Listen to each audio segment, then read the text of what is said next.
So welcome, आदाब, सत श्री अकाल, राम राम, जय हिंद। स्वागत है सभी दोस्तों का। तो दोस्तों आज हम एक नया टॉपिक करने जा रहे हैं जो हमारे एनडीए और हमारे एयरफोर्स या हमारे नेवी के पेपर के लिए बहुत ही ज्यादा इंपॉर्टेंट होने वाला है, जिसका नाम है लॉज ऑफ मोशन। हम इसको न्यूटन्स लॉ ऑफ मोशन के नाम से भी जानते हैं, यानी कि हम इसको न्यूटन के गति के नियम के बारे में भी जानते हैं। तो इक्वेशन ऑफ मोशन अलग होती है दोस्तों, यानी कि गति के समीकरण अलग होते हैं, जिनको हमने v equal to u plus a t, s is equal to u t plus half a t square और v square equals to u square plus 2as करके पढ़ा था। और आज की क्लास में अपन लोग बात करने जाएंगे बेसिकली सबसे बड़ी चीज हमारे पास जिसकी डिस्कवरी हुई थी वो थी फोर्स। फोर्स के ऊपर की कहानी बात करेंगे, यानी कि बल के बारे में हम जानेंगे इस क्लास में। तो बिल्कुल न्यूटन के गति के नियम यानी कि न्यूटन्स लॉ ऑफ मोशन क्या है, पहली क्लास है। इसके बाद एक और क्लास आएगी जिसमें हम सेकंड लॉ और थर्ड लॉ के बीच भी डिफरेंस जानेंगे और बातें भी करेंगे सेकंड लॉ और थर्ड लॉ की। तो आज की क्लास में हम फर्स्ट लॉ को पूरा अच्छे से कवर कर देंगे।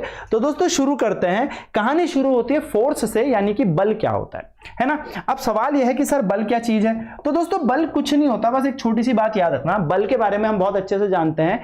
किसी भी चीज को धकेलना या खींचना उसे बल कहते हैं।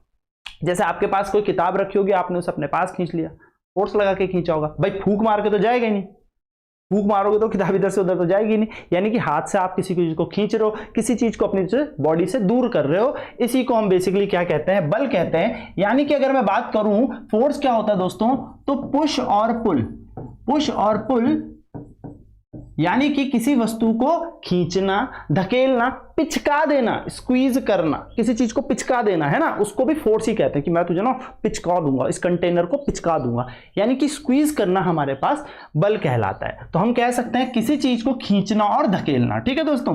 तो पुश का मतलब होता है धकेलना और पुल का मतलब होता है खींचना। तो ये बेसिकली बल कहलाता है। बल का मतलब कुछ नहीं होता, बल का मतलब किसी वस्तु को आपने खींचा और धकेला, उसको हम बल कह देते हैं। नाउ दोस्तों बल के बारे में छोटा सा एक आइडिया लग गया। अब ये बल क्या क्या कर सकता है, तो इफेक्ट होते हैं इस फोर्स के कुछ। तो बात करते हैं इफेक्ट ऑफ फोर्स के, यानी कि इस बल के प्रभाव क्या होता है। इफेक्ट ऑफ फोर्स यानी कि बल के प्रभाव हमें क्या क्या देखने को मिल सकता है। तो दोस्तों इसको इमेजिन करो कि यदि आपके आगे एक फुटबॉल रखी है और फुटबॉल पड़ी हुई है रोड पे और आपने उस पर एक लात मार दी, आपने एक बस किक मार दी, तो क्या फुटबॉल चल पड़ेगी? बिल्कुल। यानी कि सबसे पहला प्रभाव होगा दोस्तों, आप अगर फोर्स लगाओगे, अगर आप किसी वस्तु पर, किसी बॉडी पर फोर्स लगाओगे तो वो बॉडी चलने लगेगी। यानी कि कोई वस्तु अगर विराम अवस्था में है, यानी कि रेस्ट में है, तो उसको मोशन में ला सकता है फोर्स। यानी कि विराम अवस्था में हुई हुई वस्तु को गतिज अवस्था में ला सकता है भाई बल हमारा। सिंपल सी बात है। पहला इफेक्ट ये देखने को मिलेगा कि यानी कि whenever a body is at rest it will be in motion, जब आप फोर्स लगाओगे। दूसरी चीज क्या हो सकती है दोस्तों, कि माना आपके पास मैंने फुटबॉल फेंक दी या आपके पास एक क्रिकेट की बॉल फेंक दी, आपने उसे कैच पकड़ा, यानी कि वो तो मोशन करते हुए आ रही थी, आपने जब उसको कैच पकड़ा तो वो रुक गई। यानी कि मोशन करती हुई चीज को रेस्ट में ला सकता है, मोशन करती हुई चीज को रेस्ट में ला सकता है बल। यानी कि अगर मैं बात करूं तो गतिज अवस्था में जो चीज होगी उसको विराम अवस्था में लाया जा सकता है बल लगाकर। तो यह भी एक बल का प्रभाव है, बल का इफेक्ट है। तीसरा क्या इफेक्ट होगा, तीसरा होता है दोस्तों डायरेक्शन बदलना। डायरेक्शन बदलना, आप लोग क्रिकेट खेलते होंगे, आप लोग कैरम बोर्ड खेलते होंगे, आप लोगों ने स्नूकर भी खेला होगा। आपने किया क्या, मैंने क्रिकेट में आपकी तरह बॉल फेंकी, तो ये बॉल मैंने आपके डायरेक्शन में फेंकी, आपने बैट से क्या लगाया, शॉट लगाया, तो बॉल की डायरेक्शन आपने क्या कर दी, कहीं और भेज दी। फर्क समझ रहे हो। बैट से शॉट लगाने पर डायरेक्शन चेंज हो गई। स्ट्राइकर पे आपने शॉट मारा, आपने हिट किया स्ट्राइकर में, स्ट्राइकर उस कोने में लग के वापस आ गया। यानी कि अगर उस कोने में बल नहीं होता तो स्ट्राइकर तो सीधा निकल गया था, लेकिन हुआ क्या, वहां पर टकराया और वापस आ गया, जिसको आप बैक शॉट बोलते हो कैरम बोर्ड में, कि बैक लेके क्वीन को कवर कर ले। तो यहीं पर होता है दोस्तों कि जब आप क्या करते हो, स्ट्राइकर पे हिट करते हो, तो स्ट्राइकर इतनी तेजी से आगे लगेगा उस कार्डबोर्ड में या फिर उस लकड़ी पे कि वो टकराकर वापस आ जाए। तो बेसिकली ये क्या कर सकता है, डायरेक्शन चेंज कर सकता है, किसी चीज की दिशा परिवर्तन कर सकता है। तो भाई सीधी सी बात है, बल का प्रभाव क्या देखने को मिल रहा है, रेस्ट से मोशन में ला सकता है। कोई वस्तु विराम अवस्था में तो गतिज अवस्था में आ सकती है, कोई वस्तु गतिज अवस्था में तो उसको विराम अवस्था में ला सकते हैं, यानी कि मोशन से रेस्ट में ला सकता है। इसी तरीके से डायरेक्शन चेंज यानी कि दिशा परिवर्तन कर सकता है, दिशा परिवर्तन कर सकता है बल, और इसका सबसे ज्यादा इंपॉर्टेंट, सबसे महत्वपूर्ण जो इफेक्ट है, काफी इंपॉर्टेंट इफेक्ट है दोस्तों, खैर है तो सारे ही, पर ये जिसमें क्वेश्चन बनते हैं उसको कहते हैं दोस्तों रोटेशन। किसी चीज को घुमा भी सकता है, जिसको हम कहते हैं movement of force, movement of force. NDA 2024 में इससे क्वेश्चन आया हुआ है, ठीक है। मैं इसका क्वेश्चन बताऊंगा अभी, मूवमेंट ऑफ फोर्स की बात भी करेंगे, लेकिन दोस्तों याद रखना मूवमेंट ऑफ फोर्स एक अलग से ही टॉपिक लेके आएंगे पूरा का पूरा, कि फोर्स के क्या क्या होता है, फोर्स कैसा फोर्स होता है, मूवमेंट ऑफ फोर्स की अलग से बात करेंगे। मूवमेंट ऑफ फोर्स यानी कि क्या, इसको कहते हैं बल आघूर्ण। अगर इसको गांव की भाषा में समझाऊं तो रोटेशन यानी कि घुमा सकता है, यानी कि इसको एक जगह से फिक्स कर दो। देखो इसको, ये एक मार्कर है, इसको मैंने एक जगह से फिक्स कर दिया, मैं इधर से फोर्स लगाऊंगा ये घूमने लगेगा, मैं इधर से फोर्स लगाऊंगा ये घूमने लगेगा, मैं इधर से, देखो ना फिक्स कर दिया, मैं इधर से फोर्स लगाऊं तो ये घूमने लगेगा, मैं यहां से फिक्स कर दूं तो ये देखो ये घूमने लगा। यानी कि मूवमेंट ऑफ फोर्स, बल आप लगाओगे तो कोई बॉडी घूम सकती है, जिसको हम टॉर्क भी कहते हैं, इसी को हम टॉर्क भी कहते हैं, इसी को हम टॉर्क यानी कि बल आघूर्ण भी कहते हैं। तो ये चार इफेक्ट बेसिकली देखने को मिलते हैं, ये काफी अच्छा इंपैक्ट है और इफेक्ट है, इसके बारे में हम बात भी करेंगे, ठीक है। इसके बारे में तो हम पूरा एक चैप्टर ही पढ़ेंगे मूवमेंट ऑफ फोर्स के बारे में, जिसमें मैं आपको पूरे न्यूमेरिकल्स वगैरह इसके बताऊंगा और क्वेश्चन कैसे करते हैं वो भी मैं आपको बताऊंगा, ठीक है। तो ये बात ध्यान में रखेंगे, ये हमारे पास फोर्स के इफेक्ट है। कोई बॉडी रेस्ट में है, उसको धक्का दो, वो मोशन करते लगेगी। कोई बॉडी मोशन करते हुए आ रही है, उसको धक्का लगाओ, फोर्स लगाओ, पुश लगाओ, पुल लगाओ, कुछ भी करो, वो रुक जाएगी। अगर कोई वस्तु डायरेक्शन नहीं बदल रही है तो उसको धक्का लगाओ तो डायरेक्शन बदल सकती है, यानी कि फोर्स लगाओ तो डायरेक्शन बदल सकती है। और अगर कोई बॉडी फिक्स एक पॉइंट में और उसको रोटेट करना चाहो, जैसे दरवाजा भी हम लोग बल लगा के खींचते हैं, तो दरवाजा एक तरफ से फिक्स होता है कब्जों से, जिसको हम हाइंज बोलते हैं, हाइंजिस से फिक्स होता है, तो हम इधर से हैंडल से दरवाजा खींचेंगे और दरवाजा हमारा खुल जाएगा, तो वो यहां पर आ जाएगा मूवमेंट ऑफ फोर्स, बल आघूर्ण। तो ये चारों इंपॉर्टेंट इफेक्ट होते हैं फोर्स के, क्लियर। तो फोर्स क्या होता है, किसी चीज को धक्का देना या उसको खींचना। इस धक्का देना या खींचने से क्या क्या इफेक्ट हो सकते हैं, ये इफेक्ट हो सकते हैं, these are the effect of forces. Now आगे की बात करेंगे कि फोर्स के टाइप कितने होते हैं। तो दोस्तों बल के प्रकार कितने होते हैं, तो बल दो प्रकार का देखा गया है, इससे क्वेश्चन आता है, ध्यान से समझेंगे बल के प्रकार। तो भैया बल जो होता है हमारे पास यहां पर दो प्रकार का है, ठीक है। एक है दोस्तों बैलेंस्ड फोर्स यानी कि संतुलित बल, और एक है अनबैलेंस्ड फोर्स यानी कि असंतुलित बल। अब इसके नाम पे जाते हैं कि संतुलित बल क्या होता है और असंतुलित बल क्या होता है, यानी कि what are balanced force and what is unbalanced force. तो चलो दोस्तों बात करते हैं बैलेंस्ड फोर्स की। बैलेंस्ड फोर्स,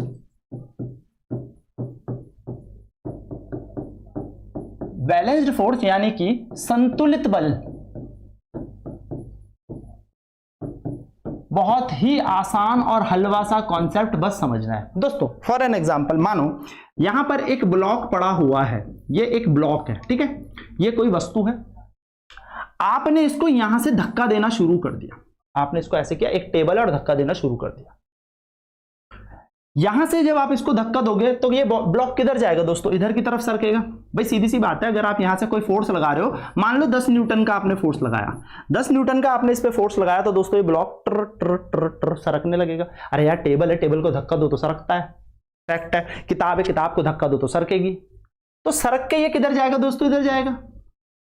क्या ये संतुलित है, नहीं, अभी ब्लॉक चल रहा है, अभी ब्लॉक चल रहा है।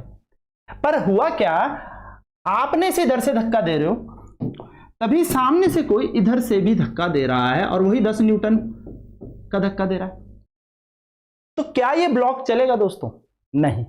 देखो जब आप सिर्फ एक फोर्स इस पे लगा रहे थे, ये ब्लॉक इधर चल रहा था, जब आप इधर नहीं इधर से बल लगाओगे तो ये ब्लॉक इधर चलेगा, भाई मूव करेगा ना। अगर इधर से धक्का दूंगा किताब को या इधर से धक्का दूंगा टेबल को तो टेबल उधर चलेगा, अगर मैं इधर से धक्का दूंगा टेबल को तो टेबल उधर की तरफ जाएगा, मुझसे दूर जाएगा। परंतु परंतु परंतु अगर इस ब्लॉक को इधर से एक बल लगाया गया 10 न्यूटन और इधर से भी एक बल लगाया गया 10 न्यूटन, तो दोस्तों इस केस में क्या होगा, इस केस में ये ब्लॉक रेस्ट में ही रहेगा, यानी कि विराम अवस्था में रहेगा। आप मान भी सकते हो, इस चीज को अप्लाई करना चाहे करो कि आप उधर से धक्का दो और सामने वाले को बोलो उधर से तुम भी धक्का दो, जितना तुम धक्का बढ़ाओगे उतना वो भी बढ़ाएगा, ये ब्लॉक चलेगा ही नहीं। करके देख लो, ट्राई ऐसी होगा। इमेजिन धक्का दे रहे हो, उधर से भी कोई धक्का दे रहा है, कहां जाएगा ब्लॉक, कहीं नहीं जाएगा। इनकेस अगर ये फोर्स 8 न्यूटन का होता तो ये ब्लॉक इधर की तरफ जाता, कितने न्यूटन से? 2 न्यूटन से। परंतु हो क्या रहा है, ये ब्लॉक भी इधर की तरफ सेम ही फोर्स लगा रहा है या खा रहा है, वो है 10 न्यूटन का। तो दोस्तों इधर लगने वाला फोर्स और इधर लगने वाला फोर्स दोनों बराबर है। तो हम कह सकते हैं कि जो फोर्स 1 है और जो फोर्स 2 है ये एक दूसरे के इक्वल एंड अपोजिट है। क्या हम ये कह सकते हैं कि ये दोनों बल एक दूसरे के बराबर हैं? हाँ बिल्कुल, 10-10 न्यूटन बराबर है और विपरीत दिशाओं में लग रहे हैं। एक लग रहा है माइनस एक्स एक्सिस की तरफ और एक लग रहा है प्लस एक्स एक्सिस की तरफ। ये लग रहा है माइनस एक्स एक्सिस की तरफ, ये लग रहा है प्लस एक्स एक्सिस की तरफ। तो दोस्तों ये दोनों फोर्स का क्यू का परिमाण यानी कि मैग्नीट्यूड सेम था और दोनों की दिशाएं अलग अलग। तो हम कहेंगे F1 is equals to F2, लेकिन F2 की दिशा उल्टी है इसलिए माइनस। अब इस मैथ्स कहती है इस माइनस वाले को इधर भेजेंगे तो F1 प्लस F2 किसके बराबर होगा? 0। और दोस्तों ये कंडीशन होती है आपकी बैलेंस्ड फोर्स की। संतुलित बल में यानी कि बैलेंस्ड फोर्स में जितने भी बल लग रहे होंगे उनका रिजल्टेंट, उनका नेट फोर्स, उनका परिमाण, उनका कुल बल 0 होगा। मैं फिर से बता रहा हूं, रिजल्टेंट हमेशा 0 होगा। तो संतुलित बल कौन से बल होंगे? संतुलित बल वो बल होंगे जिनमें बहुत सारे फोर्स लगने के बाद भी resultant of all the forces acting on a body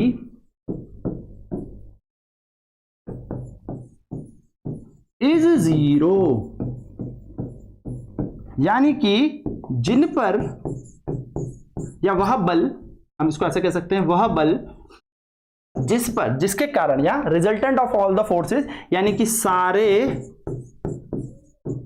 बलों का रिजल्टेंट यानी कि कुल परिमाण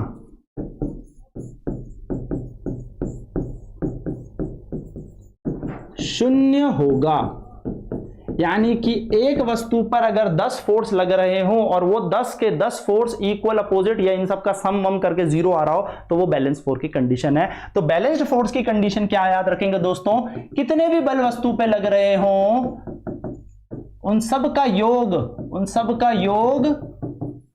0 होगा, 0 होगा, 0 होगा, 0 होगा, 0 होगा। Simple condition. एनडीए में आया हुआ सवाल यह भी था दोस्तों कि आपसे इसी साल 2024 में क्वेश्चन ऐसी कुछ पूछा गया था। कॉन्सेप्ट यही था कि ये एक बॉडी है, ठीक है, ये एक बॉडी है, इसमें इधर से एक फोर्स लग रहा है मानो 10 न्यूटन, इधर से एक फोर्स और लग रहा है 8 न्यूटन का, इधर से एक फोर्स लग रहा है दोस्तों इस पे 8 न्यूटन का, और इधर से एक और फोर्स इसी तरफ से, इधर तरफ से 2 लड़के और धक्का दे रहे हैं 16 न्यूटन का। आपसे बोला ये क्या बॉडी मूव करेगी, नेट फोर्स बताओ। आपसे नेट फोर्स पूछा है, तो नेट फोर्स आपसे पूछा है तो आपने कुछ नहीं करना दोस्तों, इधर वाले दोनों बल को जोड़ देने का, इधर वाले दोनों बल को जोड़ देने का, और दोनों का क्या निकालने का है? डिफरेंस, यानी कि इन दोनों का अंतर निकालो। तो 8 और 10 18। तो अगर मैं यहां से देखूं तो इधर से कितने धक्के दे रहे हैं? 18 न्यूटन धक्के दे रहे हैं। 8 और 10 18 या 10 और 8 18। और इधर से देखूं तो इन दोनों को जोड़ेंगे तो कितना आएगा? 8 और 16 24। तो इधर से 24 न्यूटन लग रहा है। दोस्तों क्या ये बैलेंस फोर्स है? नहीं, ये तो इधर की तरफ सरक जाएगा। देखो ना, इधर से 24 लड़के धक्का दे रहे हैं, इधर से 18 लड़के, इधर से 18 न्यूटन का बल लग रहा है, इधर से 24 न्यूटन का। तो जो नेट फोर्स आएगा दोस्तों वो आ जाएगा 18 माइनस 24 यानी कि माइनस का 8 या माइनस का 6 न्यूटन। 6 न्यूटन। माइनस का मतलब क्या है कि ये माइनस एक्स एक्सिस की तरफ चल रहा है, ठीक है। हमने इधर वाले को प्लस कंसीडर किया, उधर को माइनस। आप ऑप्शन में हो सकता है प्लस का 6 और माइनस का 6 हो तो आप माइनस का 6 लेंगे, और अगर ऑप्शन में 2 4 6 8 दिया हो तो 6 लेंगे। माइनस के आप बस इसलिए कंसीडर करते हैं कि डायरेक्शन पता लग जाए, दिशा पता लग जाए। अब दोस्तों यहां पर इंपॉर्टेंट पॉइंट सुनना, बहुत ही इंपॉर्टेंट बात है। क्या यहां पर नेट फोर्स 0 है? क्या यहां पर कुल बल 0 है? नहीं। तो यहां पर कुल बल शून्य नहीं है, यहां पर जो नेट फोर्स था वो था 6 न्यूटन, 6 न्यूटन। और जो 6 न्यूटन है यहां पर वस्तु चल रही है, यानी कि यहां पर सभी बलों का योग शून्य नहीं है, यहां पर सारे के सारे फोर्सेस का जो सम है वो 0 नहीं है। इसलिए हम इसको कहेंगे दोस्तों अनबैलेंस्ड फोर्स, असंतुलित बल। तो संतुलित बल में क्या होता है, सभी बलों का योग शून्य के इक्वल होता है, और यहां पर जो होगा, यहां पर जो नेट फोर्स होगा वो शून्य के समान नहीं होगा, यानी कि F1 F2 F3 हम इसको बोल सकते हैं F नेट, यानी कि कुल बल शून्य ही होगा। तो जब ऐसी कंडीशन मिले कि सारे फोर्सेस का सम 0 हो रहा हो, तो वो कंडीशन है दोस्तों बैलेंस्ड फोर्स की, संतुलित बल की। और जब नेट फोर्स 0 के इक्वल ना हो, यानी कि शून्य ना आ रहा हो, जैसे कि हमने ये क्वेश्चन अभी करके देखा कि यहां पर नेट फोर्स 0 के इक्वल नहीं आ रहा है, तो ये है अनबैलेंस्ड कंडीशन। यहां पर वस्तु मूव करेगी, इसको कहेंगे असंतुलित बल। सिंपल अनबैलेंस्ड फोर्स की यह कहानी है। आई होप इस क्वेश्चन के थ्रू आपको पता लग गया होगा। अब जरा सी एक छोटा सा एक क्वेश्चन और इस पे करते हैं। माना ये एक ब्लॉक है, इधर से लग रहा है 10 न्यूटन, इधर से लग रहा है 8 न्यूटन, और इधर से लग रहा है 2 न्यूटन। ऊपर से लग रहा है 6 न्यूटन, नीचे से लग रहा है 6 न्यूटन। आपसे, अच्छा 6 हटाओ, 8 न्यूटन। आपसे बोला है फोर्स बताओ। तो यहां पर देखो बल जो है वो 2 प्रकार से लग रहे हैं। एक लग रहे हैं हॉरिजॉन्टल, भाई इसको ऐसे तोड़ दो, टक टक टक टक टक टक टक टक टक टक टक टक टक, तो ये एक्स एक्सिस और ये वाई एक्सिस। तो दोस्तों ये है हॉरिजॉन्टल फोर्स, ठीक है। तो फोर्स 2 तरीके से निकल रहे हैं, एक है हॉरिजॉन्टल यानी कि क्षैतिज रूप में बल, और एक है वर्टिकल फोर्स। कैसा है, वर्टिकल। तो आपसे ऐसे क्वेश्चन पूछ सकता है कि कौन सा वाला बैलेंस्ड है और कौन सा अनबैलेंस्ड है, यानी कि वस्तु की दिशा किधर होगी, पहला क्वेश्चन। दूसरा बोलेगा भैया कब बैलेंस है और कब अनबैलेंस है, यानी कि कब संतुलित बल लग रहा है, किस ओर संतुलित लग रहा है और किस ओर असंतुलित लग रहा है, यानी कि किस ओर अनबैलेंस फोर्स लग रहा है। तो दोस्तों हॉरिजॉन्टल देखेंगे तो 10 न्यूटन इधर भी है, और 6 और 2 8, 10 न्यूटन यहां पर भी है। 6 और 2 8 कह रहा हूं, 8 और 2 10, तो 10 न्यूटन इधर भी है, यानी कि इधर भी 10 इधर भी 10। ये कंडीशन है बैलेंस्ड, ये कंडीशन है बैलेंस्ड यानी कि संतुलित। ठीक है सर, समझ में आता है। यानी कि हॉरिजॉन्टल फोर्स बैलेंस्ड फोर्स है, ना वस्तु इधर सरकेगी ना इधर सरकेगी, यहीं की यहीं पर रहेगी। अब बात करते हैं वर्टिकल की। वर्टिकली देखो दोस्तों, ऊपर से लग रहा है 6 न्यूटन, नीचे से ऊपर लग रहा है 8 न्यूटन। क्या ये दोनों बराबर है, नहीं। वस्तु किधर की तरफ जाएगी, ऊपर। कितने न्यूटन से, 2 न्यूटन से। तो 8 माइनस 6 न्यूटन हम लेंगे, 8 माइनस 6 बराबर 2 न्यूटन अपवर्ड, यानी कि वस्तु जाएगी ऊपर की ओर। खत्म। तो ये है हमारे पास अनबैलेंस्ड, असंतुलित, और ये है हमारे पास संतुलित। तो आई होप संतुलित असंतुलित आपको समझ में आ गए होंगे। बल होते हैं 2 प्रकार के, एक होता है बैलेंस्ड फोर्स, एक होता है अनबैलेंस्ड फोर्स। बैलेंस्ड फोर्स वो फोर्स होता है जिसमें सारे फोर्सेस का सम 0 हो, यानी कि रिजल्टेंट किसके बराबर हो, 0 के बराबर हो। यानी कि संतुलित बल वह बल होगा जिसमें सभी बलों का योग शून्य होगा, और कुल बल जो होगा वो 0 के समान ही होगा। नेक्स्ट है अनबैलेंस्ड फोर्स। अनबैलेंस्ड फोर्स वो फोर्स होता है जिसमें सब बलों का, यानी कि सारे के सारे फोर्सेस का सम नॉट इक्वल टू 0, यानी कि net force is not equal to 0। 0 नहीं आएगा, 0 तो नहीं आया, यानी कि असंतुलित बल में जो कुल बल होगा वो 0 नहीं आएगा, वस्तु कहीं ना कहीं मूव करेगी। तो आपको बैलेंस और अनबैलेंस की कहानी याद रखनी। चलिए बात अब आगे बढ़ता है फोर्स के बाद न्यूटन्स लॉ पे, कि न्यूटन जी के नियम क्या थे, क्योंकि बैलेंस अनबैलेंस हम समझ चुके हैं। तो न्यूटन जी ने ना हमें लॉज ऑफ मोशन दिए, यानी कि जब कोई वस्तु गति करती है तो किस तरीके से गति करेगी, क्या उसकी गति होगी, कैसे गति करेगी। तो उसके 3 नियम दिए थे, यानी कि न्यूटन जी का फर्स्ट लॉ, न्यूटन का सेकंड लॉ, न्यूटन जी का थर्ड लॉ, यानी कि हमारे पास 3 नियम होता है न्यूटन के। फटाफट से मैं बता देता हूं, कई बार ये क्वेश्चन पेपरों में आ जाता है कि फर्स्ट लॉ था क्या, ये तो सबको पता है, नहीं पता तो वो मैं बता ही दूंगा। सेकंड लॉ क्या था वो भी पता है, थर्ड लॉ क्या था वो भी पता है, बाकी अपन लोग तो डिस्कस करेंगे कि फर्स्ट सेकंड थर्ड लॉ है क्या। लेकिन अगर मैं बात करूं दोस्तों फर्स्ट लॉ, तो आपको याद रखना है फर्स्ट लॉ फोर्स के बारे में बताता है, सेकंड लॉ भी फोर्स के बारे में बताता है, यानी कि पहला नियम भी बल के बारे में बताता है और दूसरा नियम भी बल के बारे में बताता है। और ये क्या है बात, बिल्कुल आपको इतनी ध्यान में रखनी है कि पहला नियम भी बल के बारे में बताता है, पर क्या बताता है इसको इमेजिन और फील करना। फर्स्ट लॉ बताता है दोस्तों, ध्यान से सुनना, qualitative nature of force, qualitative nature of force, qualitative, quality को मतलब हम हिंदी में कहें तो कह सकते हैं कि हिंदी में अगर मेरे दिमाग में आया तो मैं बताता हूं, नहीं तो इसे इंग्लिश में लिख लो, क्वालिटेटिव नेचर ऑफ फोर्स, ठीक है। सेकेंड लॉ हमें बताता है quantitative nature of force,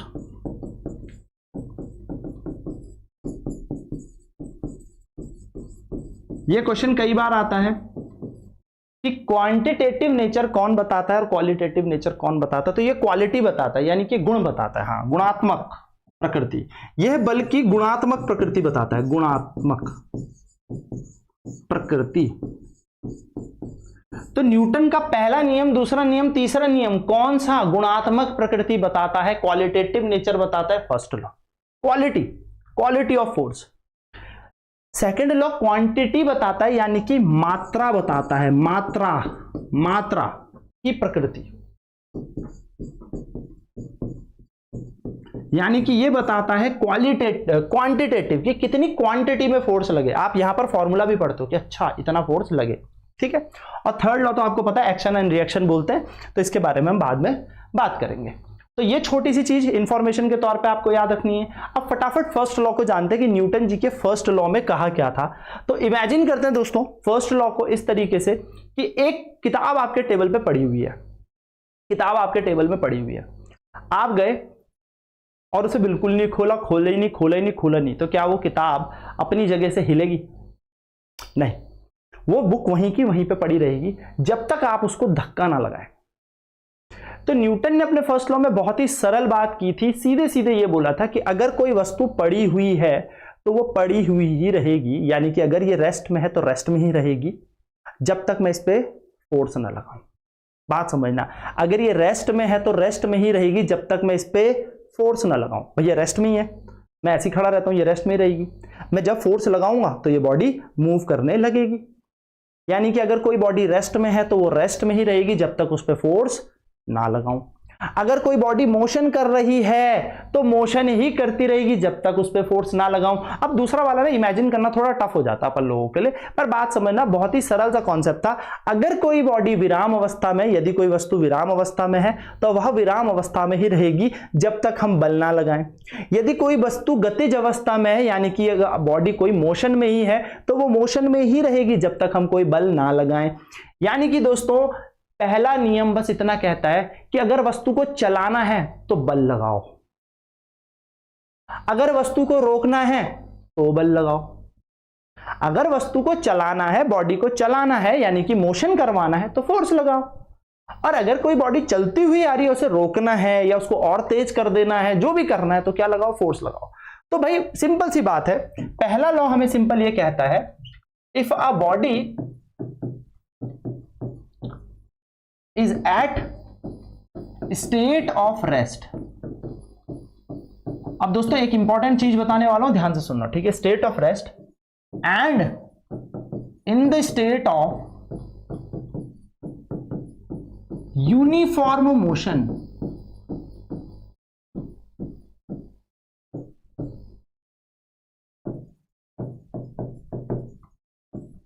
it will remain at that state until any external force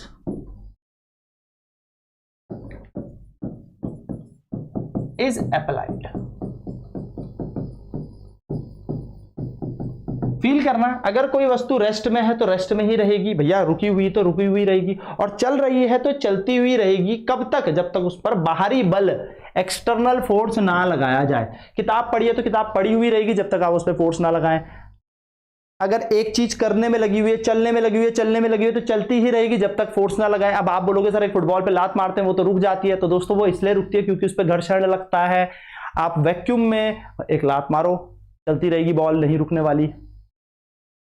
आप निर्वात में चले जाओ, फुटबॉल पे किक मारो, फुटबॉल बस चलती ही जाएगी, नहीं रुकेगी। ना तो वहां पे एयर रेजिस्टेंस है, ना कि हवा का प्रतिरोध है कि हवा रोके, ना वहां पर फ्रिक्शन है, घर्षण है जिससे कि वो बॉल रुकेगी।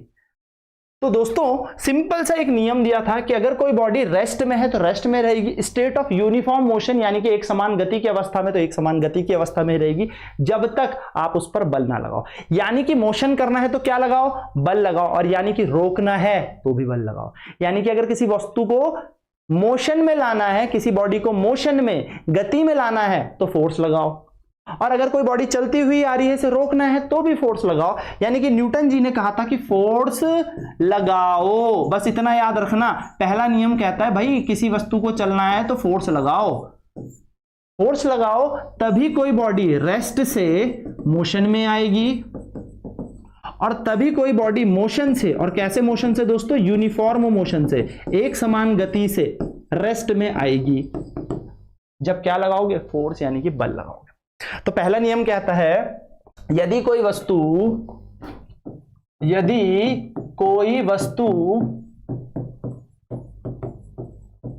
विराम अवस्था में है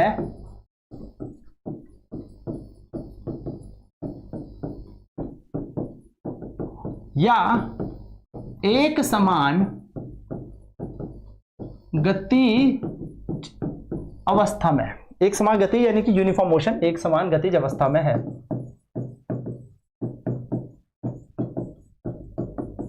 तो वो वैसे के वैसे ही रहेगी, वैसी ही रहेगी जब तक उस पर बल ना लगाया जाए। उसी अवस्था में रहेगी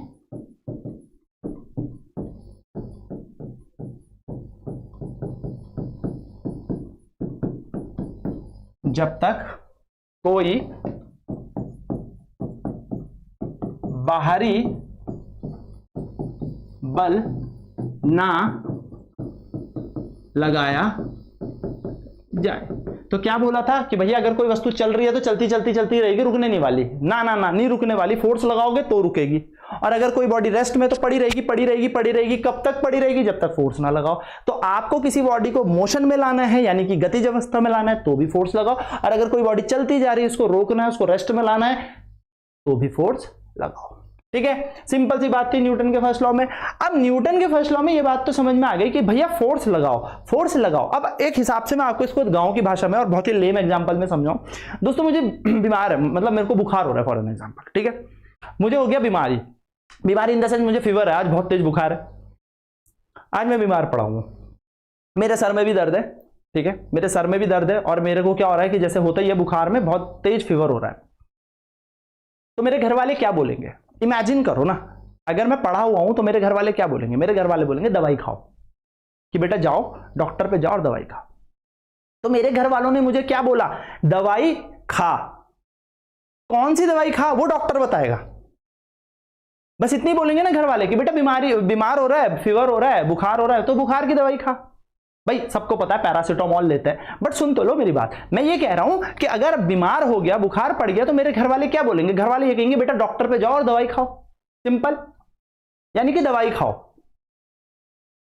तो पहले नियम ने क्या बोला? पहले नियम ने यही कहा कि अच्छा इस वस्तु को चलाना है तो फोर्स लगाओ, फोर्स लगाओ, इस वस्तु को रोकना है तो फोर्स लगाओ। जैसे मेरे घर वाले कह रहे थे दवाई खाओ। अब सवाल आता है कितनी खाओ? ऐसा तो नहीं है, और कौन सी खाओ? तो भाई ये पता है मुझे कि अगर मेरे को बीमारी हो रही है यानी कि बुखार हो रहा है, मुझे कोई दिक्कत है, परेशानी है, तो उसी चीज की दवाई खाऊंगा। भाई उल्टी हो रही है अगर फॉर एन एग्जांपल, तो उल्टी की दवाई खाऊंगा। सरदर्द हो तो सरदर्द की दवाई खाऊंगा। ऐसा तो नहीं होगा ना दोस्तों मेरा सरदर्द हो रहा और मैंने लीवर की दवाई खा ली, बात समझ ना, सिंपल सी बात है। तो कहने का मेरा मतलब है कि अगर किसी वस्तु को चलाना है तो फोर्स लगाओ, किसी वस्तु को रोकना है तो फोर्स लगाओ। इतना उसने फर्स्ट लॉ में बोल दिया कि फोर्स लगाओ, क्वालिटी बता दी कि हाँ फोर्स लगना चाहिए, बल लगना चाहिए, तभी ये वस्तु चलेगी, तभी ये वस्तु रुकेगी। अब सवाल ये आया, सर कितना फोर्स लगाऊं? क्या मैं इस छोटी सी वस्तु को चलाने के लिए भी उतना ही फोर्स लगाऊं और 50 किलो की बॉडी को चलाने के लिए भी उतना ही फोर्स लगाऊं? क्या एक छोटी सी साइकिल अगर रेस्ट में पड़ी हुई है तो उसको चलाने के लिए भी उतना ही बल लगेगा कि एक ट्रक जिसके अंदर पत्थर भरे हुए हैं उस पर भी उतना ही बल लगाऊं तो वो चल पड़ेगा? अब वैसे हमारे दिमाग की बत्ती जल जाती है कि सर ट्रक में तो पत्थर भरे, तो ट्रक को ज्यादा जान लगानी पड़ेगी, ज्यादा फोर्स लगाना पड़ेगा। लेकिन कितना फोर्स? तो कितना फोर्स लगाना बताता है न्यूटन का सेकंड लॉ, और पहला लॉ सिर्फ ये कहता है कि भैया चलानी है वस्तु तो फोर्स लगाओ। आई होप ये बातें आपको एकदम क्लियर समझ में आ रही होगी। वस्तु को चलाना है, वस्तु को रोकना है तो फोर्स लगाओ। कितना, क्या, कैसे, कुछ नहीं पता, बस फोर्स लगाओ। बीमार हो तो दवाई खाओ, ठीक हो जाओगे। कितनी दवाई खानी है, कितनी डोज खानी है, कब खानी है, क्या खानी है, कौन सी खानी है, वो बताएगा डॉक्टर। तो सेम टू सेम, अगर वस्तु को चलाना है तो फोर्स लगाओ। लगाओ यानी कि फोर्स की बात आई, इसलिए न्यूटन का फर्स्ट लॉ दोस्तों, इसलिए न्यूटन्स का फर्स्ट लॉ क्वालिटी नेचर बताता है, क्वालिटेटिव नेचर। अभी मैंने बताया भी था क्वालिटेटिव नेचर, यानी कि ये बताएगा कि कौन सा गुण लगाऊं, भैया बल लगाओ, यानी कि सिर्फ बताएगा गुणात्मक, गुणात्मक प्रकृति, और मात्रा बताएगा न्यूटन का सेकंड लॉ कि इतना लगाओ। आपको ऐसे करके याद रखना है, ठीक है। तो न्यूटन का फर्स्ट लॉ में क्वालिटेटिव नेचर बताता है, फोर्स के बारे में बात करता है। अब कुछ इसको इमेजिन करते हैं कि यारों एक बात बताओ कि आप कह रहे हो सर ये वस्तु पड़ी है तो पड़ी ही रहेगी, और ये वस्तु चल रही है तो चलती ही रहेगी। इसको एक इस तरीके से फील किया जाए कि क्या इस वस्तु को कोई बीमारी नहीं हो गई? क्या इस वस्तु को कोई बीमारी नहीं हो गई? अगर ये वस्तु चल रही थी तो चलती ही जा रही है, रुकने का नाम ही नहीं ले रही। दवाई क्या है? बल लगाओ, रुक जाएगी। अगर ये वस्तु पड़ी है तो पड़ी ही रहेगी, चलने नहीं वाली। दवाई क्या है? बल लगाओ तो चलेगी। यानी कि इस वस्तु को कोई बीमारी हो चुकी है, जिसके कारण इसको अब रेस्ट में रहना पसंद है, विराम अवस्था में रहना पसंद है। ये कह रही है मैं तब तक नहीं हटूंगी, तब तक नहीं चलूंगी जब तक मुझे दवाई नहीं दोगे। और दवाई क्या है? फोर्स। फोर्स लगाओ तो चलेगी, फोर्स लगाओ तो ये रुकेगी। यानी कि बल लगाने पर कोई वस्तु चलेगी और बल लगाने पर कोई वस्तु रुकेगी। फोर्स लगाने पर कोई बॉडी चलेगी और फोर्स लगाने पर कोई बॉडी रुकेगी। यानी कि बल लगाओ, और बल लगाने के लिए यानी कि वो दवाई देने के लिए एक बीमारी होनी जरूरी है। तो बॉडी के हो चुके दोस्तों एक बीमारी जिसको कहते हैं इनर्शिया, जिसको कहते हैं जड़त्व। तो जड़त्व एक बीमारी के तौर पे मैं आपको समझा रहा हूं, एग्जाम में लिख के मत आ जाना, इट इज अ डिजीज, ठीक है। इसको ऐसे समझो कि बॉडी को एक बीमारी हो गई। अब एक बीमार बॉडी है, रेस्ट में ही रहती है, चलती नहीं है। इसको कौन सी बीमारी है? रेस्ट में रहने की बीमारी है। ये रेस्ट में ही रहती है, तो इसकी दवाई क्या है? फोर्स लगाओ तो चलेगी। यानी कि इसको कौन सी बीमारी होगी? रेस्ट में रहने की, पड़ी रहती है, पड़ी रहती है, पड़ी रहती है, फोर्स लगाओ तो चल पड़ेगी। चलती रहती है, चलती रहती है, चलती रहती है, फोर्स लगाओ तो रुक जाएगी। यानी कि दवाई फोर्स है, बीमारी अलग अलग। एक को बीमारी हो गई रेस्ट में रहने की, एक को बीमारी हो गई मोशन करते जाने की, और इसी चीज को हम इनर्शिया कहेंगे। इसलिए दोस्तों याद रखेंगे, न्यूटन के फर्स्ट लॉ को लॉ ऑफ इनर्शिया भी कहते हैं। न्यूटन्स फर्स्ट लॉ को लॉ ऑफ इनर्शिया भी कहते हैं, यानी कि जड़त्व का नियम न्यूटन का पहला नियम ही है। अब बात करेंगे जड़त्व है क्या।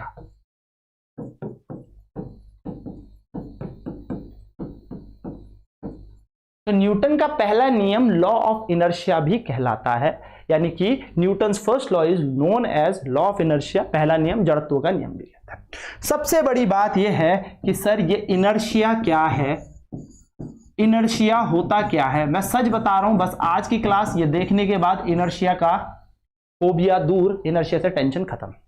इनर्शिया कुछ नहीं है, वस्तु की बीमारी है। इनर्शिया कुछ नहीं है, बॉडी को बीमारी हो गई। भाई क्या हो गई? बीमारी। कौन सी बीमारी? रेस्ट में रहने की। वो विराम में रहती है, वो रेस्ट में रहती है, वो चलती ही नहीं है। उस वस्तु को तो बीमारी हो, तो पड़ा रहता है, वो करता ही नहीं है कुछ, वो बस बैठी रहती है, तो बैठी रहती है वस्तु, और वो चलती जा रही है, चलती जा रही है। भाई वो तो रुकता ही नहीं, उसके पैर ही नहीं थमते, वो बस चली जा रही है। यानी कि उसको रुकने की बीमारी होगी, उसको चलने की बीमारी हो गई। तो जड़त्व क्या होते हैं दोस्तों? जड़त्व एक वस्तु की, एक बॉडी की ना अंदरूनी प्रॉपर्टी होती है, एक गुण होता है, जिसमें वस्तु कहती है अगर मैं रेस्ट में हूं तो मैं रेस्ट में हूं, और अगर मैं मोशन करती रहूंगी मोशन करती रहूंगी। तो सर इसका रेस्ट यानी कि इसकी बीमारी खत्म कैसे की जाए, इसके रेस्ट में रहने वाली बीमारी कैसे खत्म की जाए? फोर्स लगा के। इसको विराम में रहने की जो बीमारी है, इस बीमारी को कैसे खत्म किया जाए? बल लगा के। सर अगर ये चलती जा रही है चलती जा रही है चलती जा रही है, इसको रोकने की क्या दवाई दी जाए? क्या इस बीमारी का निजात है? तो चलती जा रही है चलती जा रही है तो फोर्स लगाओ, रुक जाएगी। तो जड़त्व कुछ नहीं होता दोस्तों, जड़त्व एक ऐसी प्रॉपर्टी होती है बॉडी की जिसमें वो बॉडी रजिस्ट करती है, प्रतिरोध करती है किसी चेंज आने का, किसी परिवर्तन आने का। वो क्या करती है? रजिस्ट करती है चेंज आने का, यानी कि वो मना करती है कि नहीं नहीं नहीं मैं रेस्ट में ही रहूंगी, मैं मोशन में नहीं जाऊंगी। और अगर मैं मोशन कर रही हूं तो मैं मोशन ही करती रहूंगी, मैं रेस्ट में नहीं जाऊंगी। बीमारी है ना उसे, तो बीमारी है यार, उसे रेस्ट में रहने की बीमारी है, वो रेस्ट में ही पड़ी रहती है। बीमारी होगी उसे। कौन सी बीमारी है? इनर्शिया ऑफ रेस्ट की बीमारी। वो रेस्ट में रहती है, वो पड़ी रहती है, मोशन करती जाती है, मोशन करती जाती है। उसको कौन सी बीमारी है? मोशन की बीमारी है, उसे इनर्शिया ऑफ मोशन है, उसे जड़त्व, गति का जड़त्व की बीमारी है।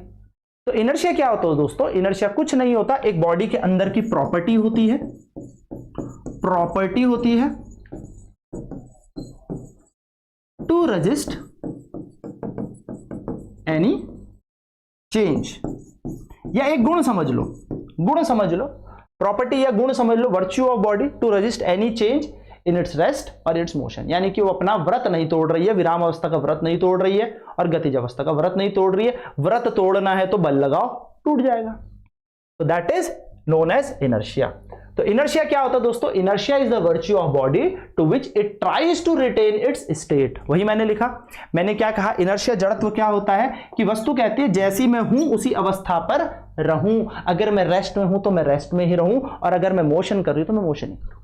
अगर मैं रेस्ट में रहना चाहती तो मैं रेस्ट में ही रहना चाहती हूं, यानी कि विराम अवस्था में मत करो मेरे को परेशान, मुझे विराम अवस्था में ही रहने दो। आपने धक्का लगाया, वो फिर से विराम अवस्था में ही आने की कोशिश करेगी।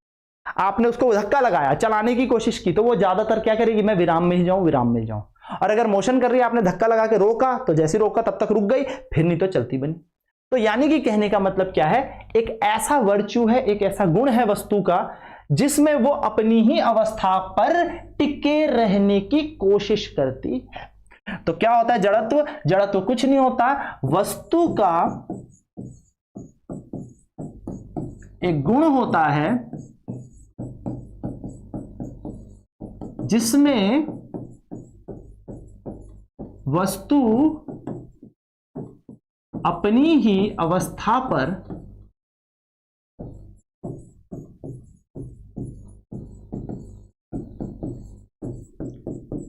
टिके रहने की, दोस्तों आपसे पूछेगा तो है नहीं इसकी डेफिनेशन, लेकिन पता होना चाहिए, फील होना चाहिए, टिके रहने की कोशिश करती है।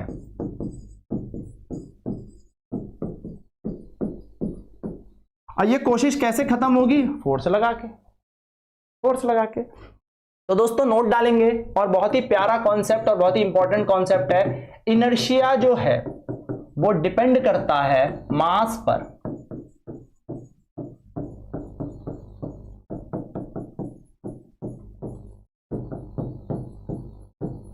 इनर्शिया जो है वो डिपेंड करता है मास पर, यानी कि जड़त्व द्रव्यमान पर निर्भर करता है। जड़त्व द्रव्यमान पर निर्भर करता है, यानी कि जितना ज्यादा मास होगा उसकी उतनी बड़ी बीमारी है, बात ही खत्म। जितना बड़ा मास होगा उसकी उतनी बड़ी बीमारी है। छोटी सी साइकिल को हल्का सा धक्का दोगे चल पड़ेगी, एक बड़ा सा ट्रक है उसको हल्का धक्का देके नहीं चलेगी।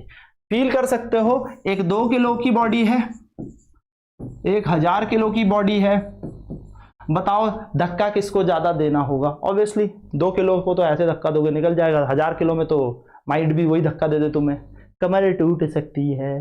कहने का मतलब 1000 किलो की वस्तु पर आपको ज्यादा बल लगाना पड़ेगा, आपको इसका व्रत तोड़ने के लिए ज्यादा फोर्स लगाना होगा। अगर ये रेस्ट में पड़ी है तो भैया रेस्ट में। अब ऐसे समझ लो, ऊपर से गिरकते हुए पत्थर आ रहे हैं, ऊपर पहाड़ी से गिरकते हुए, यानी कि duck duck duck duck duck पत्थर आ रहा है और तुम नीचे खड़े हो, एक 2 किलो का पत्थर, एक 1000 किलो का पत्थर, चटनी किसमें बनेगी? चटनी किसमें बनेगी? अब चटनी बनने के पीछे ऊर्जा होगी, डेफिनेटली एनर्जी होगी, लेकिन फील करो 2 किलो की वस्तु आएगी तो आप उसको रोक सकते हो, हालांकि चोट तो वो भी मारेगा, लेकिन 1000 किलो की वस्तु आपको भी लेके जाएगी अपने साथ। क्यों? क्योंकि इसके पास इनर्शिया ज्यादा होगा, मोशन का, गिरकता आ रहा है, तो इसको रोकने के लिए बहुत ज्यादा बल लगाना पड़ेगा, बहुत ज्यादा फोर्स लगाना पड़ेगा। जबकि 2 किलो के पास इनर्शिया ऑफ मोशन, यानी कि चलते चलते चलते चलते चलते आना, inertia of motion comparatively 1000 kilo के कम होगा, तो इसको रोकना ज्यादा आसान है, इस पे कम फोर्स लगेगा, ये रुक जाएगी।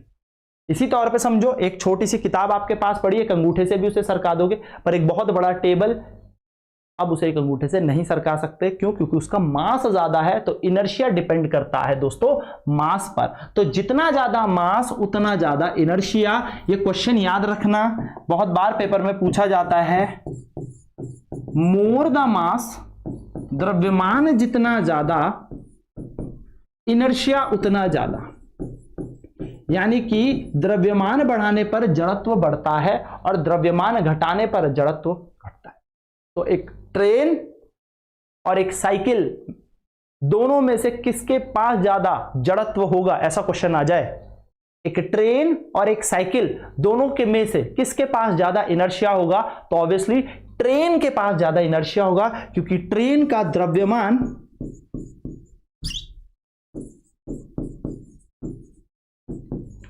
ज्यादा है, तो इसका जड़त्व भी ज्यादा होगा। ये क्वेश्चन बहुत बार पूछा जाता है दोस्तों, याद रखेंगे। इनर्शिया आई होप क्लियर है। तो इनर्शिया क्या एक बीमारी है जो कहती है मैं रेस्ट में पड़ी हूँ तो रेस्ट में ही पड़ी रहूंगी, तो मुझे चलाना है तो फोर्स लगाओ, धक्का दो तो मैं चलूं, और अगर मैं चलती जा रही हूं तो धक्का दो तो मैं रुकूं। इनर्शिया। तो इनर्शिया इज नथिंग, इनर्शिया एक तरीके की प्रॉपर्टी है जिसमें वस्तु कहती है कि मैं अपनी ही स्टेट में रहना पसंद करती हूं, अगर मैं रेस्ट में हूं तो मैं रेस्ट में ही रहना चाहता हूं, मुझे मोशन नहीं करना नहीं करना नहीं करना, तो ले धक्का, अब मोशन करेगी। और अगर कोई बॉडी चलती जा रही हो कि नहीं मुझे रुकना पसंद नहीं है, तो नहीं रुकेगी, नहीं रुकेगी तो दे धक्का, दे फोर्स, दे अप्लाई करो फोर्स, वो रुक जाएगी। ठीक है, तो इनर्शिया दोस्तों 3 तरीके के होते हैं। बात करते हैं टाइप्स ऑफ इनर्शिया के।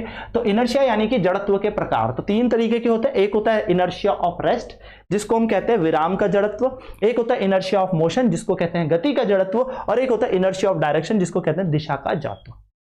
एक एक चीज की बात करते हैं, फटाफट इनको समझने की बात। इनर्शिया ऑफ रेस्ट क्या होता है, विराम का जड़त्व क्या होता है। तो देखो बहुत ही इजी डेफिनेशन है। If a body is in rest, कोई बॉडी रेस्ट में, then it will remain in rest, वो रेस्ट में ही पड़ी रहेगी, उसको मतलब ही नहीं है कि वो चले, कब तक, जब तक फोर्स ना लगे। तो यदि कोई वस्तु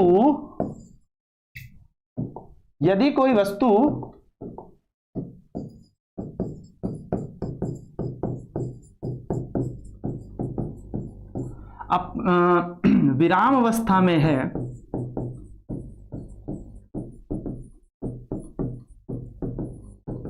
तो वो विराम अवस्था में ही रहने की कोशिश करेगी या विराम अवस्था में ही रहेगी।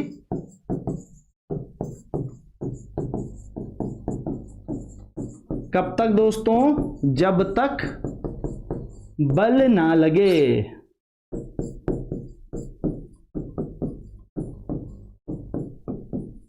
आई होप छोटी सी कॉन्सेप्ट क्लियर है।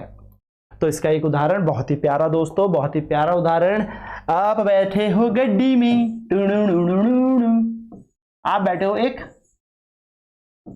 गद्दी में किसी बस की, ये बस, और बस अभी चली नहीं, बस अभी चली नहीं, बस जो है वो चली नहीं। अभी आप बैठे हो, और आप बैठे हो ऐसे किसी गद्दी पे, ये आप बैठे हो, ठीक है, हाँ ऐसे ही बैठे हो, मतलब यही समझ लो आप किसी गद्दी पे बैठे हुए, अभी बस चली नहीं, तो क्या बस रेस्ट में है? हाँ। क्या आप रेस्ट में हो? हाँ। क्या बस रेस्ट में है, चली नहीं तो हाँ, और आप भी बस के अंदर बैठे हो तो आप भी रेस्ट में हो। हाँ। अचानक से ड्राइवर ने गाड़ी स्टार्ट की और एकदम से जूम एक्सीलरेटर दे दिया, बूम, एकदम से एक्सीलरेटर दिया, अचानक से एक्सीलेटर देने पर, यहां पर ड्राइवर है, यहां पर आप थे, आप देखोगे तो आपकी बॉडी पीछे जाएगी, पीछे एकदम से गाड़ी बूम पीछे। होता है ना कई बार एक्सीलेटर देते तो पीछे भी हो जाता है, सीधे पीछे, सीधे पीछे। सर रीजन क्या पीछे जाने का? सर पीछे जाने का रीजन क्या है? तो दोस्तों आपकी बॉडी को एक बीमारी हो गई थी बस पे बैठते हुए, वो थी इनर्शिया ऑफ रेस्ट। आपकी जो बॉडी थी ऊपर हिस्से की, पहले तो पूरा ही समझ लो, आपकी पूरी बॉडी को एक बीमारी हो गई थी। किस चीज की? रेस्ट में रहने की, विराम अवस्था में रहूंगी, नहीं नहीं नहीं मैं तो नहीं हटूंगी, विराम में हूं। क्यों? क्योंकि आप बॉडी रेस्ट में थी। बस चली और बस के साथ आपके पैर चिपके हुए थे या गद्दी चिपकी हुई थी। तो गद्दी तो चली आगे, लेकिन आपकी ऊपर वाले हिस्से को पता नहीं चला कि बॉडी मोशन में आ गई। आपके ऊपर के हिस्से को पता नहीं चला कि बॉडी मोशन में आ गई। आपका निचला हिस्सा बस के साथ कहां चला गया? आगे। अब ऐसे नहीं सोचना कि वो निकल गया, मतलब हल्का सा आगे। तो आपका निचला हिस्सा हल्का सा आगे जाएगा तो ऊपर वाला हिस्सा पीछे की तरफ जाएगा। दोस्तों फील करना इस बात को, आपकी अपर बॉडी पे कौन सा लग रहा है? Inertia of rest. तो जब आप बस में बैठते हैं, स्कूटी में बैठते हैं, बाइक में बैठते हैं और जैसे ही वो चलना शुरू करता है आप पीछे की तरफ धक्का खाते हैं। वो पीछे की तरफ धक्का क्यों खाते हैं? क्योंकि आपका लोअर पार्ट बस के साथ आगे चला गया, निचला हिस्सा बस के साथ आगे चला गया और जो अपर हिस्सा था उस पर लगा इनर्शिया ऑफ रेस्ट, क्योंकि ऊपर वाली बॉडी को तो बीमारी हो गई थी रेस्ट की। तो वो तभी चलेगी जब फोर्स लगेगा। अब फोर्स तो निचले हिस्से पे लगा तो अपर वाली बॉडी को पता नहीं लगा और एक सेकंड के लिए आपको झटका लगता है, उसके बाद तो आप मोशन में आ जाते हो। तो जब आप बस में बैठते हो और अचानक से आप पीछे की तरफ लीन करते हो तो वो किसका डायरेक्शन एग्जांपल है दोस्तों? वो है इनर्शिया ऑफ रेस्ट का। सो आप इसको कह सकते हो लीनिंग बैकवर्ड। अरे हिंदी में एक सरल शब्दों में लिखता हूं ना यार, इतना अंग्रेजी थोड़ी बनना है, सीधा लिखते हैं बस में बैठे अचानक बस का चलना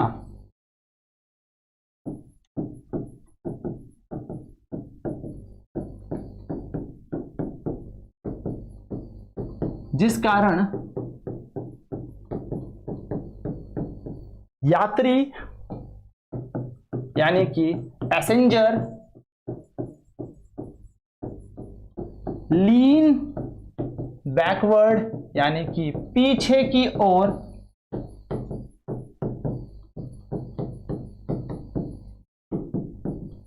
धक्का खाए या धक्का लगे,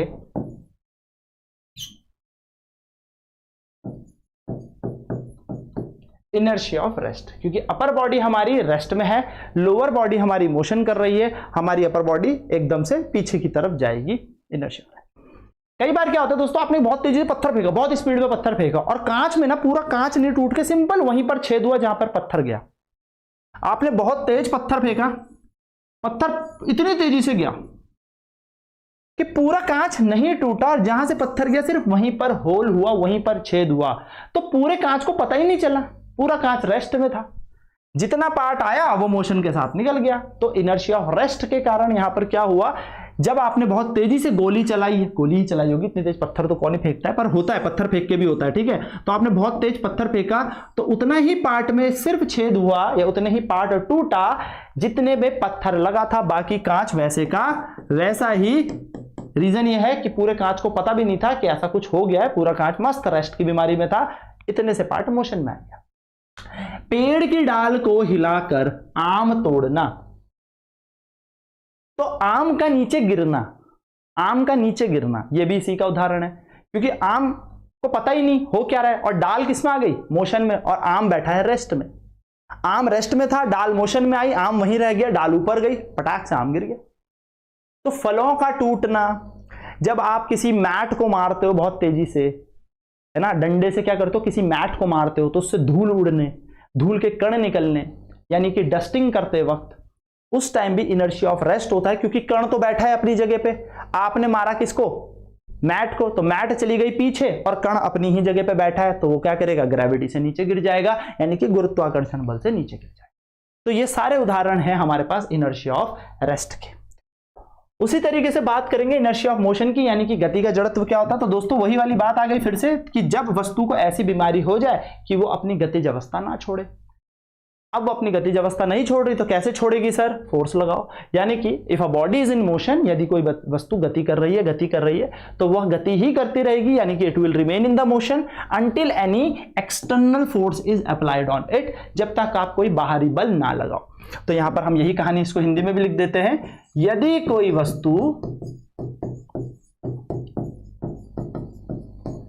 गति कर रही हो तो वह गति ही करती रहेगी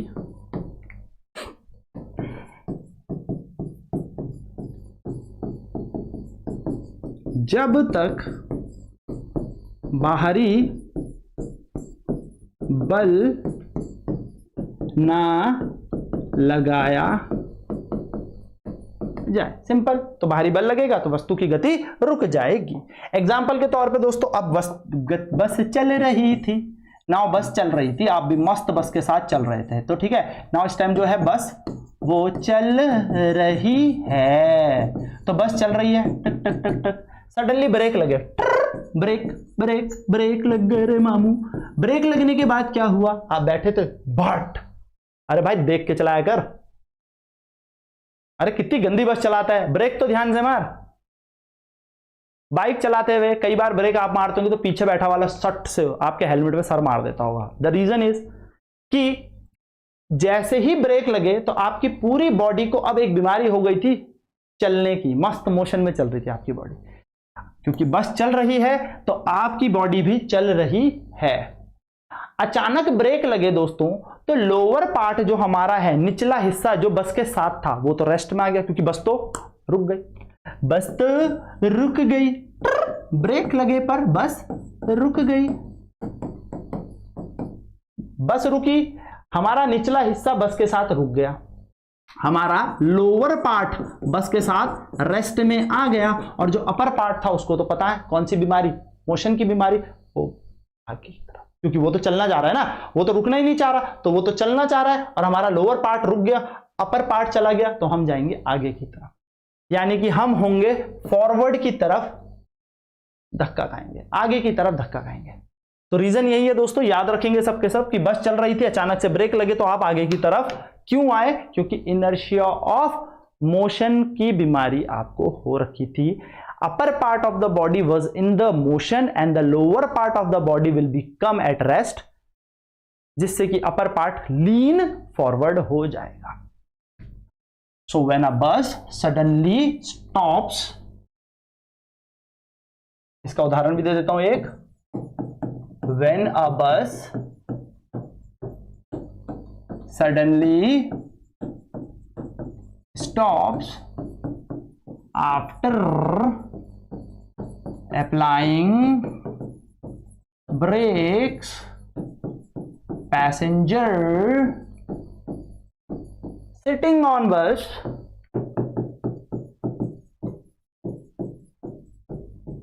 leans forward, यानी कि जब बस चलती,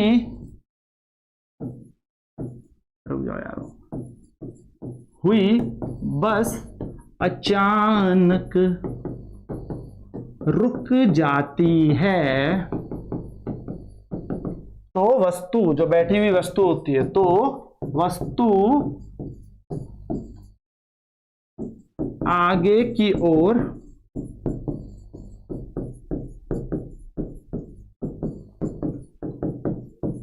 झुक जाती है। और ये कई बार देखा भी होगा, बहुत सारे बुजुर्ग होते हैं वो आगे की तरफ एकदम धक्का खा के गिर भी जाते हैं। द रीजन इज दिस, क्योंकि इनर्शिया ऑफ मोशन में उनकी बॉडी होती है। दोस्तों इसी तरीके से नेक्स्ट होता है इनर्शिया ऑफ डायरेक्शन, यानी कि वस्तु अपनी गति अपनी विराम अवस्था के अलावा एक चीज और होती है अपनी डायरेक्शन, वो चेंज नहीं कर पाती, दिशा नहीं बदल पाएगी। तो दिशा नहीं बदल पाएगी तो क्या लगाओ, फोर्स लगाओ। यानी कि यहां पर भी वही है, if a body is going in one direction, एक डायरेक्शन में जा रही है तो वो उसी डायरेक्शन में रहेगी जब तक उस पर फोर्स ना लगाया जाए, उसी डायरेक्शन में जाती रहेगी जब तक उस पर फोर्स ना लगाया जाए। जैसे ही फोर्स लगाओगे उसकी डायरेक्शन चेंज हो जाएगी until external force is applied on it. यानी कि यदि वस्तु किसी दिशा में चल रही हो तो वो उसी दिशा में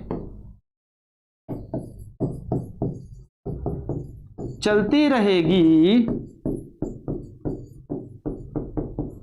जब तक उस पर फोर्स यानी कि बल, कौन सा बल, बाहरी बल, बाहरी बल ना लगाया। सिंपल। तो दोस्तों आप लोगों ने साइकिल में देखा होगा, साइकिल जब मिट्टी कीचड़ पे चलती है तो जब साइकिल का टायर चलता है तो साइकिल के टायर से टिकट टिकट टिकट छींटे ऐसे निकलते हैं, ticket ticket ticket ticket ticket ticket ticket ticket छींटे ऐसे निकलते हैं। वो वाला एग्जांपल भी क्या होगा ना कि साइकिल को खड़ी कर दो और नीचे हल्की सी नदी बह रही है और उसमें पैडल घुमाओ तो साइकिल छिर छिर छिर, छींटे किधर जाते हैं, ऐसे भागते हैं, टेंजेंशियल। कैसे भागते हैं, टेंजेंशियल। टेंजेंशियल यानी कि स्पर्श रेखा में ये छींटे भागते हैं। तो इसके ऊपर हम मडगार्ड लगाते हैं जिससे बेसिकली इसके डायरेक्शन को रोका जाए। तो मडगार्ड या फिर आपको कह सकते हो जो साइकिल चलती है वो छींटे लगती हैं जो बेसिकली ये जो चलते हैं। आपने वो भी देखे होंगे जो चाकू पेने करने वाले होते हैं, वो चाकू पेने करते हैं उससे चिंगारी देखो कैसे निकलती है। तो चिंगारी कुछ इस तरीके से ही निकलती है। That is inertia of direction. इसको कहते हैं इनर्शिया यानी कि जड़त्व का या फिर दिशा का जड़त्व, कि ये अपनी दिशा तब तक नहीं बदलेंगे जब तक हम इन पे फोर्स ना लगाएं। तो दोस्तों ये कहानी थी इनर्शिया की। आई होप ये सारी चीजें आपको समझ में आ गई होगी कि इनर्शिया क्या होता है, कैसे होता है, क्या नहीं होता। इस क्लास में हमने पूरी की पूरी बात जान ली। न्यूटन के फर्स्ट लॉ को क्या कहते हैं, न्यूटन का फर्स्ट लॉ है क्या, क्वालिटेटिव नेचर बताता है, फोर्स अनबैलेंस और बैलेंस्ड क्या होते हैं, किस तरीके के क्वेश्चन बनते हैं, और थ्योरी वाला पार्ट हमने देख लिया क्योंकि थ्योरी से आपके पास एक दो क्वेश्चन आ जाते हैं। नेक्स्ट लेक्चर में अपन लोग न्यूटन के second law, momentum, kinetic energy, इनकी बात करेंगे और इन पे आए हुए सवालों की बात करेंगे। तो नेक्स्ट हमारे होगा न्यूटन्स का सेकंड लॉ एंड फिर पढ़ेंगे हम थर्ड लॉ, यानी कि नेक्स्ट क्लास में हम थर्ड लॉ के बारे में भी चर्चा कर लेंगे एंड इसी के साथ फिर हमारा चैप्टर खत्म हो जाएगा। फिर हम करेंगे कनेक्टेड मोशन, कनेक्टेड मोशन, ठीक है। तो दो पिंडों को जब जुड़ता है तो उस वाली गति को करेंगे, ठीक है। तो चलिए, आई होप ये वीडियो आपको पसंद आई होगी। पसंद आएगी तो लाइक करेंगे, शेयर करेंगे और दोस्तों कमेंट जरूर करें, कमेंट जरूर करें, कमेंट जरूर करें, ठीक है। तो मिलता हूं नेक्स्ट वीडियो में, तब तक bye bye, take care, over and out, Jai Hind, God bless you all.